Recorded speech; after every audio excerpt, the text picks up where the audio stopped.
Здравствуйте, в эфире передача «Акцент» и в студии Вероника Амосова. Сегодня мы пригласили главного научного сотрудника Национального художественного музея Республики Саха-Якутия Юлию Луценко. Здравствуйте, Юлия. Здравствуйте, Вероника. Луценко Юлия Владимировна, кандидат искусствоведения, отличник культуры Республики Саха-Якутия, член правления Союза художников Якутии, эксперт по культурным ценностям Министерства культуры РФ по Дальневосточному федеральному округу. С 2002 года работает в Национальном художественном музее Республики Саха-Якутия, главный научный сотрудник научно-исследовательского отдела, является автором отдельных книг и статей в сборниках научных конференций, периодики якутских и российских художественных журналов, посвященных истории якутского, русского и зарубежного искусства, творчеству якутских художников, музейной коллекции и выставочной деятельности. Расскажите, пожалуйста, о том, что у нас пройдет 19 мая в Якутске, о акции «Ночь музея». Первоначально я хотела бы сказать, что 18 мая весь мир отмечает Международный день музеев.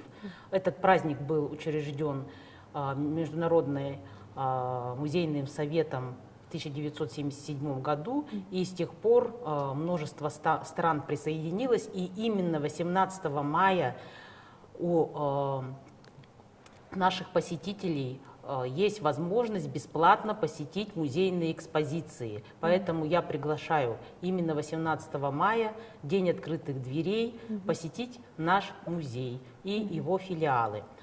А 19 мая мы приглашаем наших гостей и жителей столицы на акцию «Ночь в музее». Акция «Ночь в музее» начала свое шествие с 2000-х годов и постепенно пришла и в наш город. И первую ночь в музее провел наш музей в 2006 году. И с тех пор мы стараемся каждый год радовать наших посетителей различными новыми мероприятиями. И в эту ночь вас также ждут интересные и увлекательные встречи. Что самое такое интересное стоит посетить? Можете отметить несколько акций или мероприятий, которые в этот вечер пройдут.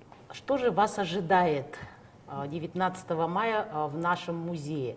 Во-первых, наши сотрудники подготовили интересные встречи, на которых можно будет узнать новые факты, события, открытия о различных произведениях, которые хранятся в фондах нашего музея.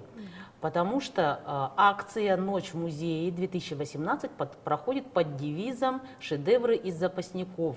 И вот будет уникальная возможность увидеть произведения, которые редко экспонируются в нашем музее, потому что есть постоянная экспозиция, и понятно, что коллекция музея большая, она включает произведения русского, зарубежного, отечественного искусства и, конечно, якутского изобразительного искусства. И все мы не можем показать нашим посетителям. А иногда вот такие музейные акции, как акция «Ночь в музее», позволяет нам рассказать и показать произведения, которые у нас хранятся. И здесь я, наверное, отмечу несколько интересных встреч. Во-первых, будет экспонироваться афорт Рембрандта из коллекции зарубежного искусства.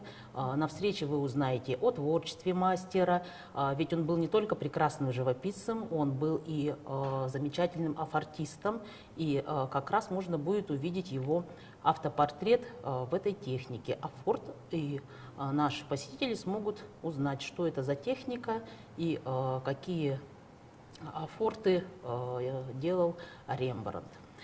Еще одна интересная встреча, это встреча, опять же, с западноевропейским искусством. К нам в этом году вернулась после реставрации работа мастера Венецианской школы живописи 17 столетия «Жертвоприношение Авраама». И я думаю, будет очень интересно узнать, что это за произведение, какие были сделаны открытия во время реставрации. Работа находилась в реставрационном центре Грабаря в городе Москве. И вот буквально весной вернулась к нам в музей. Еще одна интересная встреча ожидает наших посетителей. Встреча с произведением русского художника Амвросия Полякова и с его исторической картиной, посвященной Якутии. Она уже вызвала определенный интерес и было обсуждение в интернет-пространстве, поэтому кто заинтересован, тоже может подойти и послушать, и узнать много нового об этом произведении и о художнике Амвросии Полякове. И, безусловно, наверное, тоже одной из интереснейших встреч будет рассказ о портрете неизвестного английского художника Джорджа Доу. Наш молодой сотрудник, изучив творчество этого художника, сделал определенные выводы, о которых вы тоже сможете узнать на нашей встрече, когда будет проходить акция «Ночь в музее». То есть это будет в формате такой экскурсии по картинам, которые очень редко могут сказать... Я бы не сказала, что это будет как экскурсия, скорее это будет творческое взаимодействие с аудиторией, скажем так, рассказ, лекция, но не так, как мы вот воспринимаем. Я думаю, что более доступным языком расскажем о произведениях изобразительного искусства. Ведь для чего такие акции, как Международный день музеев и Ночь в музее? Это для того, чтобы сделать как раз доступным собрание музейного фонда для посетителей, для жителей городов и так далее. А вот что помимо встреч с произведениями искусства вот ожидает еще наших? Будут еще ряд интересных мероприятий. Это, конечно, концерты, музыкальные номера, творческий показ коллекции Петра Яковлева, посвященный году балета. И, наверное, может быть, еще одним из замечательных сюрпризов для наших посетителей будет розыгрыш по входным билетам разных призов, в том числе главный приз, который традиционно предоставляют на ежегодную акцию «Семья Черяевых» iPhone 7 Plus. Поэтому, я думаю, кто, может быть, хочет стать обладателем телефона, тоже может посетить акцию и попробовать свою поймать удачу. Как вы думаете, один гость, придя в музей, может ли успеть обойти все мероприятия? Или они будут идти параллельно? Акция «Ночь в музее» будет проходить, еще раз повторю, 19 мая с 7 часов вечера до 11 вечера. Программа мероприятий будет выдаваться при входе. При большом желании можно посетить практически все мероприятия, потому что мы сделали так, чтобы мероприятия друг друга не перекрывали, и всем было доступно подойти и послушать ту или иную встречу, послушать музыкальный концерт или увидеть какие-то еще мероприятия. Поучаствовать в мастер-классе, например, художника Натальи Гаврилевой. Кто-то, может быть, захочет, чтобы написали его портрет. У нас будет работать традиционно Арбат, где профессиональные художники могут написать или нарисовать ваш образ. А вот расскажите о предыдущем опыте проведения таких акций. Увеличивается ли количество людей? Что больше всего заинтересовывает обычно?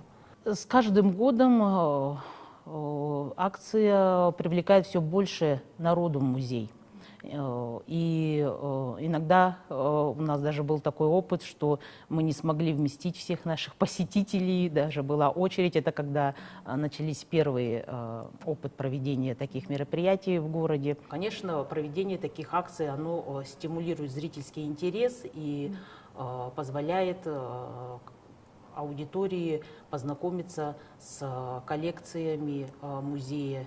В этом году Национальный художественный музей отмечает юбилей. Что можете рассказать? Да, в этом году нашему музею исполняется 90 лет. Наш музей был основан в 1928 году как картинная галерея при областном краеведческом музее.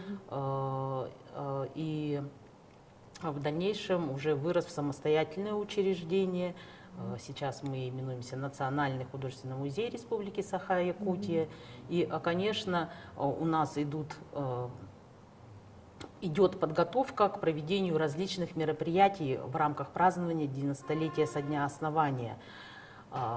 Наших посетителей, опять же, ожидает ряд интереснейших мероприятий. Это, конечно, выставочные проекты, новые обновление постоянной экспозиции.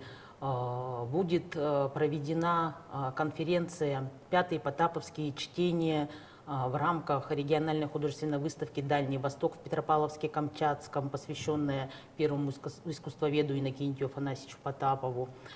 Будут представлены новые выставки художников Исая Капитонова, Эдуарда Васильева. Продолжается у нас проект «Раритеты Якутии», и один из его разделов «Раритеты Арктики». Среднеколымский улус представит свои интересные, редкие экспонаты народного декоративно-прикладного искусства. Помимо конференций, выставок, конечно, будут проводиться различные мероприятия и экскурсионного, лекционного характера, и, конечно, творческие мастер-классы. Будет ли какое-то, не знаю, заключительное, юбилейное, может, мероприятие, вечер какой-то? Сейчас я не могу точно сказать, но, скорее всего, конечно, какое-то мероприятие заключительное будет. Пока формат я не смогу назвать, в каком мы русле проведем. Спасибо большое за беседу. В эфире был очередной выпуск передачи «Акцент». До скорых встреч!